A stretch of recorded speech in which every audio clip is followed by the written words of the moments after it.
En este vídeo te revelo cuáles son los motivos por los que Cardano todavía sigue siendo un buen proyecto con más que expectativas y promesas. Os explicaré qué criterios tenéis que tener en cuenta para hacer y escoger una plataforma de staking en el ecosistema de Cardano y garantizar que tengáis unos buenos rendimientos a vuestro ADA.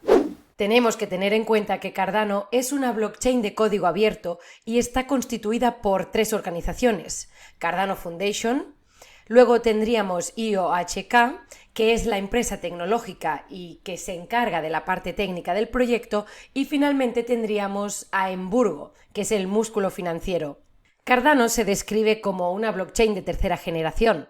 La primera sería Bitcoin como forma de dinero digital descentralizado.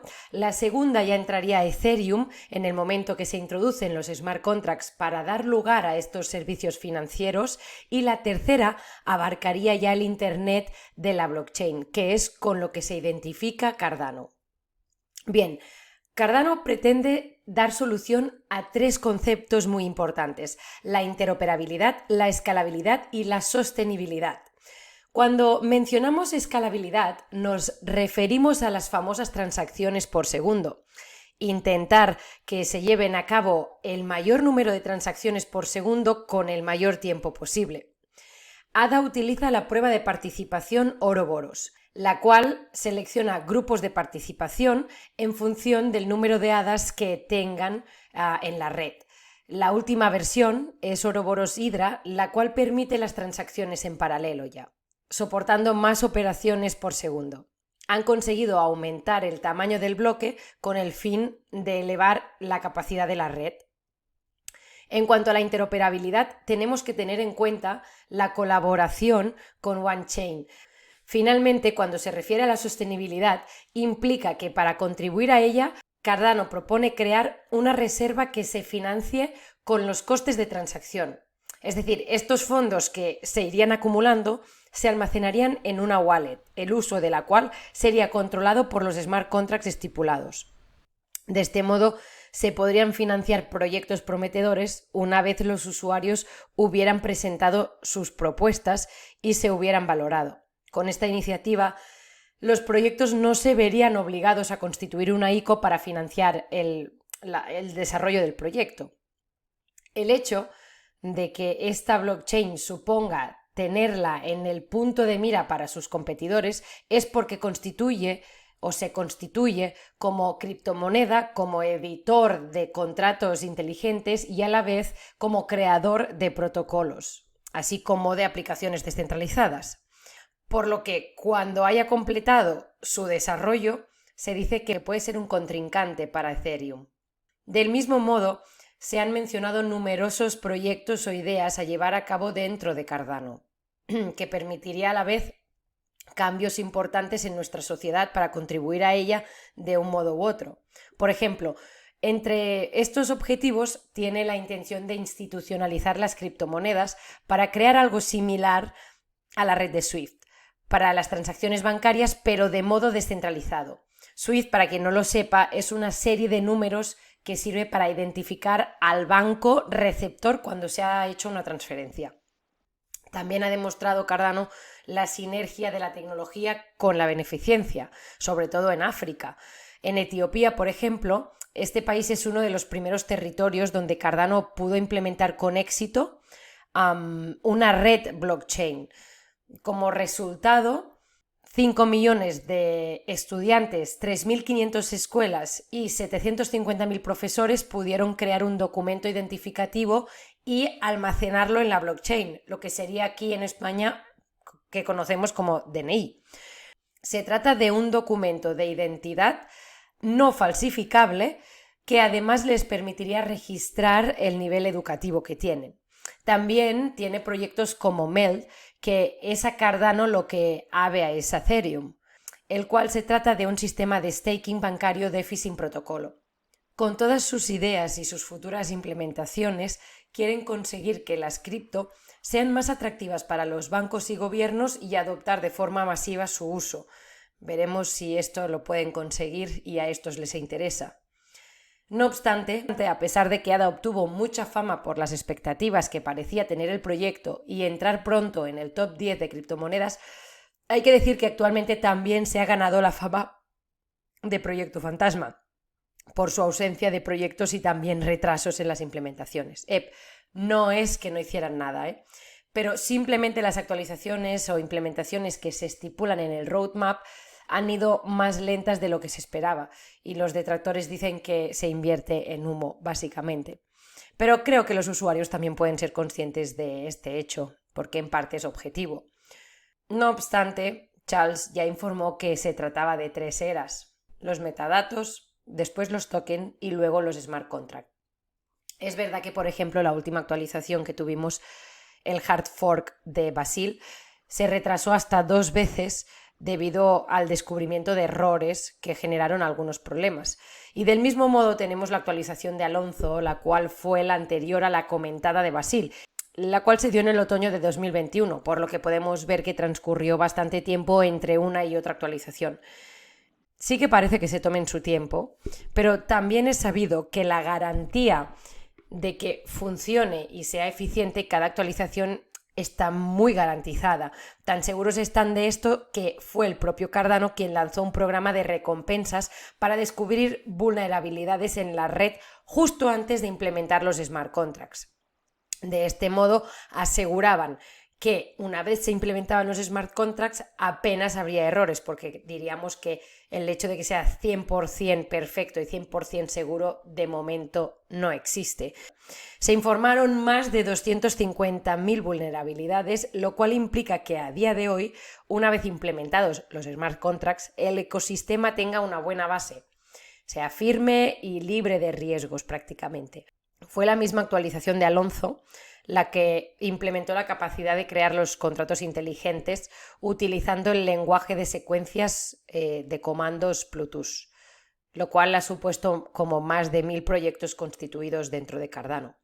En cambio, Basil, que es la última actualización que comentábamos, lo anunciaron como la parte más ambiciosa del proyecto, ya que la diseñaron con el objetivo de mejorar drásticamente la escalabilidad de la red, aumentando el rendimiento, la eficacia del script y reduciendo también la latencia en la red de transmisión de bloques, lo que traduciríamos a una mayor eficiencia y tiempos de procesamiento de las transacciones mucho más rápidas. Bien, a partir de ahora, ¿qué podemos esperar de Cardano? ¿Va a seguir demorando su roadmap? ¿A cuánto está de complementar su desarrollo e implementación según su hoja de ruta? Bien, como podéis ver en la página oficial, Cardano se divide en 5 etapas para completar su proceso de implementación. La primera suponía sacar el token ADA, así como llevar a la práctica y activar la billetera de Adalus y Yoroi.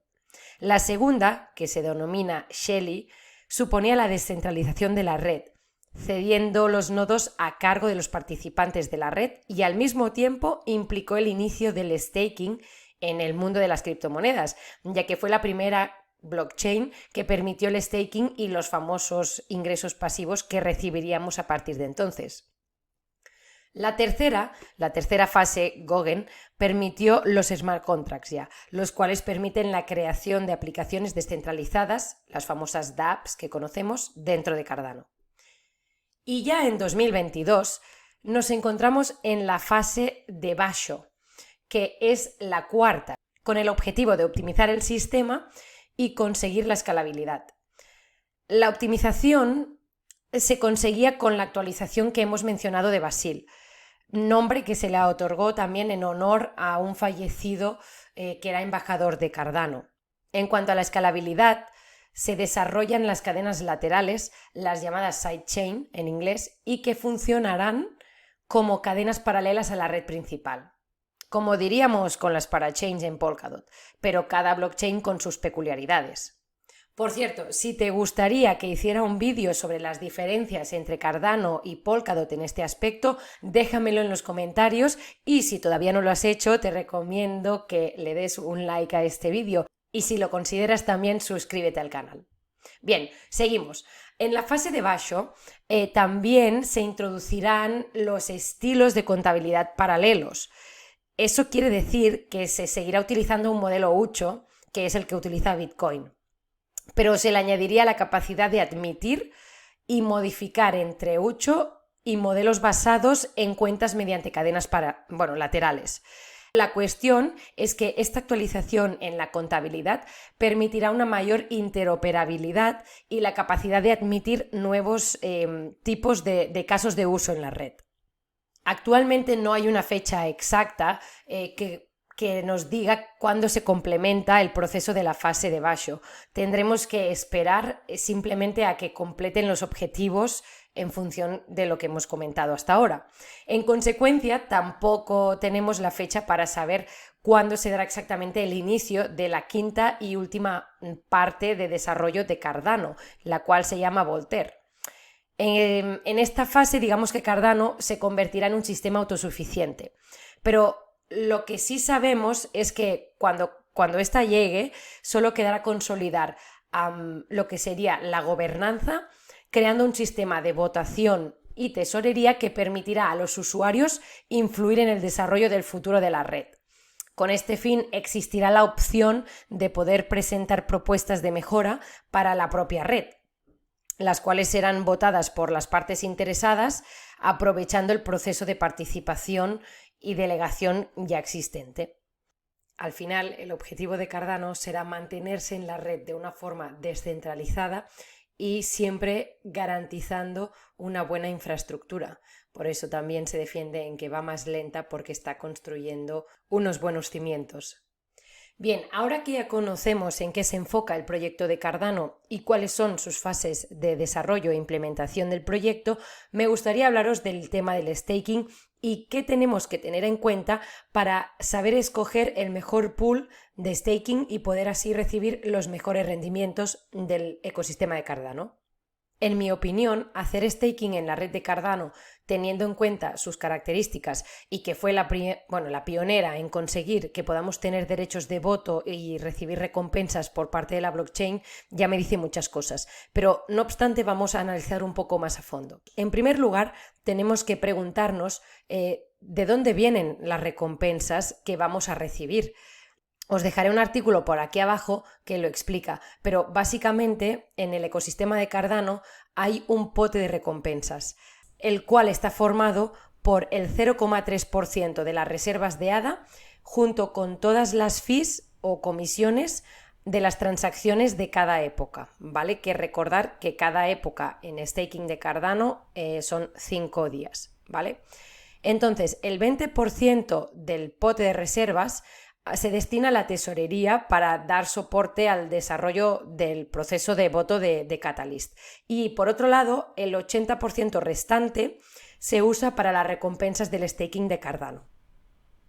Para mí, lo más importante a la hora de decidir dónde hacer staking es conocer bien los objetivos y la solución que propone como proyecto, para solucionar básicamente algún tipo de problema tecnológico que nos incumbe a la sociedad de hoy en día. Después tenemos que averiguar y entender de dónde salen las recompensas del staking para que sea eficiente y no se vaya a pique el proyecto.